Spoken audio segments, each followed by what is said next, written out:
Anong mensahe ang kailangan nyong malaman o kailangan malaman ng mga Taurus mula August 25 to 31, 2024? Pwedeng nangyayari na to o mangyayari pa lang. Kung hindi man para sa inyo itong magiging reading, baka para sa someone na malapit sa inyo, sa someone na kakilala niyo mismo.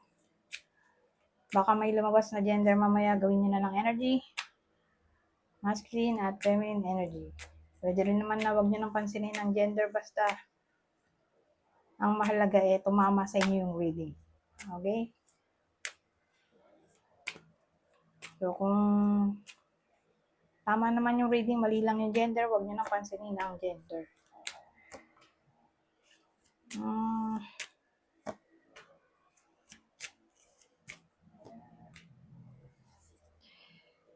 So, ano to?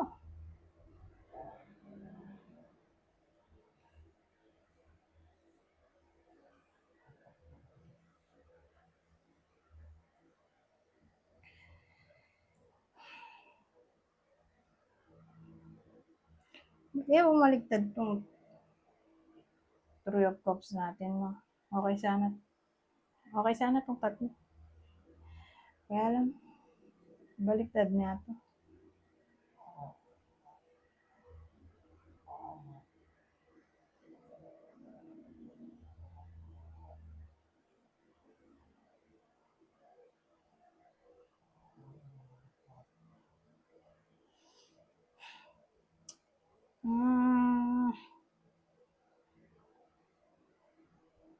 Siguro hindi pa napapanahon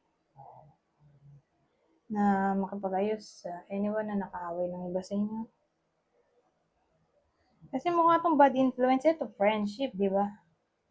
Pero kung ganito mukhang bad influence para sa akin, hindi pa panahon para makapag-ayos sa someone na nakaaway ng iba sa inyo kasi may bad influence sa paligid ng nakaaway nyo.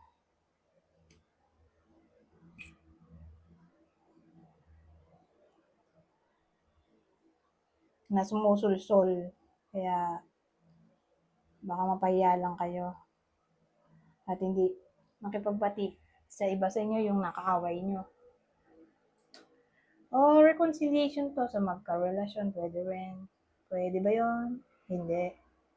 Kasi nga may third party dito na sumusulsul, parang bad influence.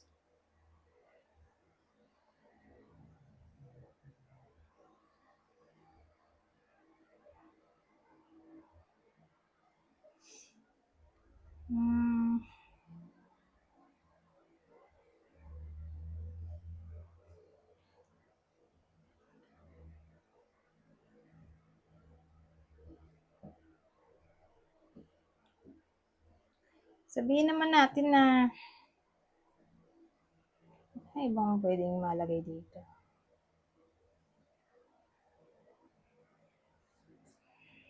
Ito, gossip na lang. Ayun, gossiping, bitchiness.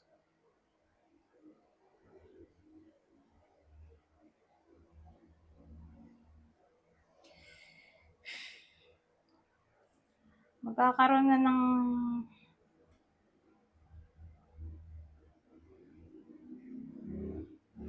success dito in a way na lalayuan na kayo ng mga taong chismoso, chismosa, ganyan.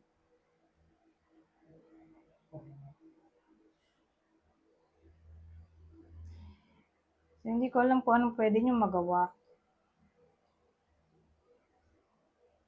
Pero probably may gagawin yung iba sa inyo. Kasi may snap dito.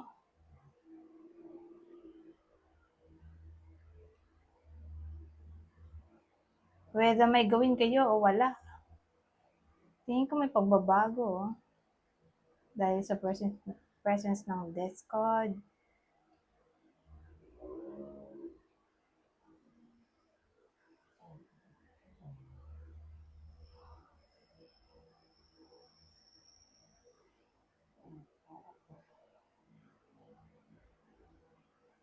Pero tingin ko may gagawin yung iba sa inyo. Para bang may awakening ng energy o ng pag-iisip. Siguro i-confront ng iba sa inyo itong mga chismosa, chismoso, inggitera, inggitero. Kaya may pagbabago dito kasi kukonfrontahin.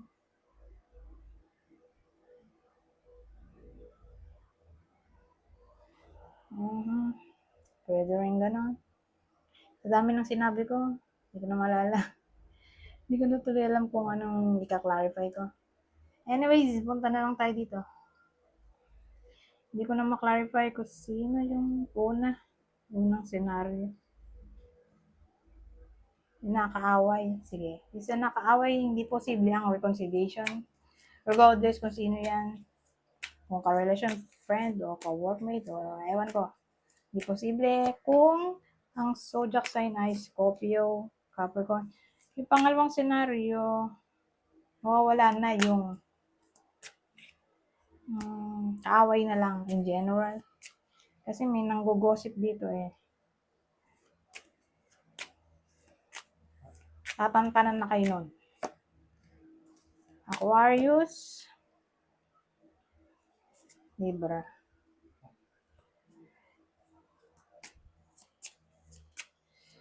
Ito, tingnan natin. Ano masasabi nito?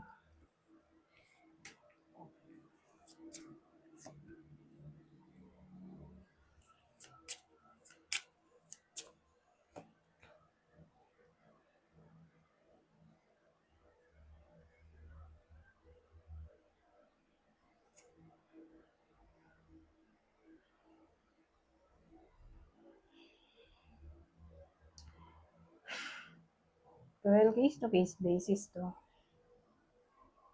Ang pangit kasi nito, coffin.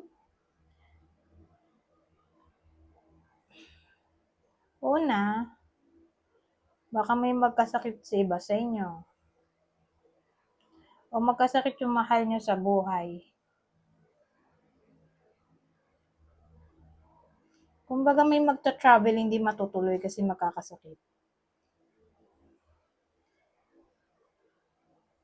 May sisimulang bagong project, bagong business, bagong career. Baka hindi matuloy.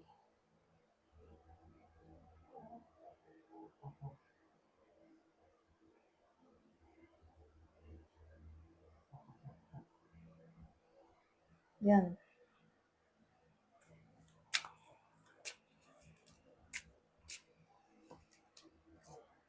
Ay, dito kasama pang yes or no lang to. Ay, wait lang.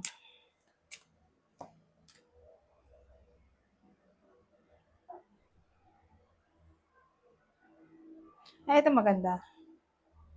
Kasi mamalasin kayo dito, kaya nga sabi ko parang napaahi na lang ako. Mawawala yung gamit ng iba sa inyo for some reason. Siguro baka manakaw o ma-misplace nyo, hindi na mabalik. Dito yon. Pero ito maganda. Kasi ano siya, may kakayahan na tanggalin yung malas. So, hindi matutuloy yon.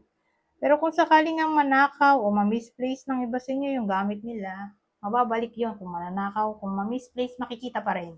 Don't worry.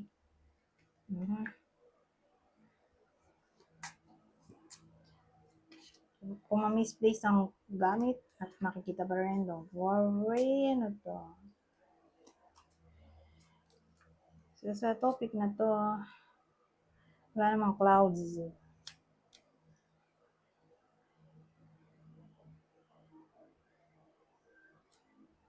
Walang clouds, so hindi siya kasama.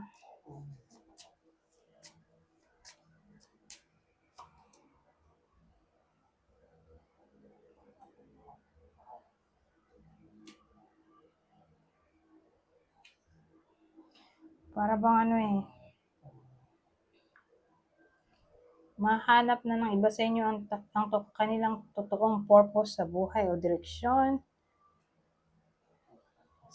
Sa tulong ng mga bata, mabibigyan sila ng purpose sa buhay na magpatuloy o mas magpursige. Ganun. Siguro kung may anak yung iba sa inyo, o pamangkin na mahal nila na para bang sila yung magiging inspirasyon nila para magsumikap dito.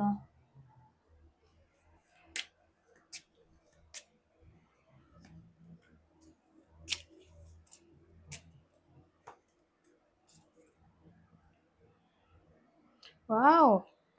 Well, ito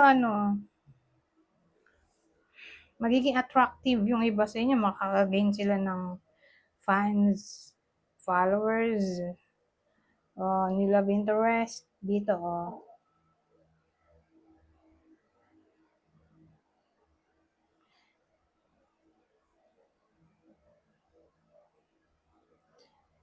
Well, nangyayari na to, mangyayari pa lang, pero yun nga, sa August 25 to 31, nasahan natin na magiging somewhat famous yung iba sa inyo, popular, o magiging masaya dahil nga, eto kasi pwedeng love interest.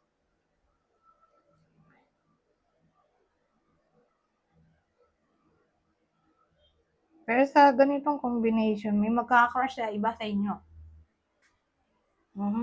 Whether nangyayari na to, mangyayari pa lang, may magkaka-crush, may bigla na lang magpa-follow sa inyo sa social media, bagong subscriber, ganyan, bagong fan, basta ganyan, mag-gain ng followers, subscribers, yung iba sa inyo na crush kayo, o yung iba sa inyo. Anyways, kasi may popularity dito, O baka naman mataypan nyo rin yung magkaka-crush sa inyo kasi may happiness doon. Pwede rin. Itong last. Oh, ano yan? Last spread. Moving. Change of residence. Moving in with your partner. Hindi natin makombine to eh. So, paghiwalayin na lang natin. Okay? Kasi lang namang date night moving in. Pwede rin naman. Tawag dito. Surprise date mag-lead sa pag-move in na sa bahay. Di ba? Yung date night nag-lead na sa pag-live in na. Para sa iba sa inyo. Ngayon, kasi nga, ang hirap ng combination. Pag-iwalay na natin. Sabi dito, change of residence moving in with your partner. Baka yung iba sa inyo malipat ng ibang bahay. O maisip. Kung dito literal nalilipat na ng bahay may isip nila. Baka maisip ng iba sa inyo na magbago ng bahay. Sabi kasi change of residence. Tapos yun na yung sinasabi ko, moving in with your partner. Baka mag-live-in na yung iba sa inyo. O yung anak nyo, OMG. Basta, may someone dito, o kakilala nyo, kung di man kayo to, na mag-live-in na. Mababalitaan nyo, mag-live-in na sila, o nag-live-in na. Eto, yung iba sa inyo, may ka-date daw. So, sabi, get ready to be wined and dined. So, expect natin na yung iba nga sa inyo ay may ka-date o magde-date ngayong week. Anyways, hanggang dito na lang. Goodbye for now.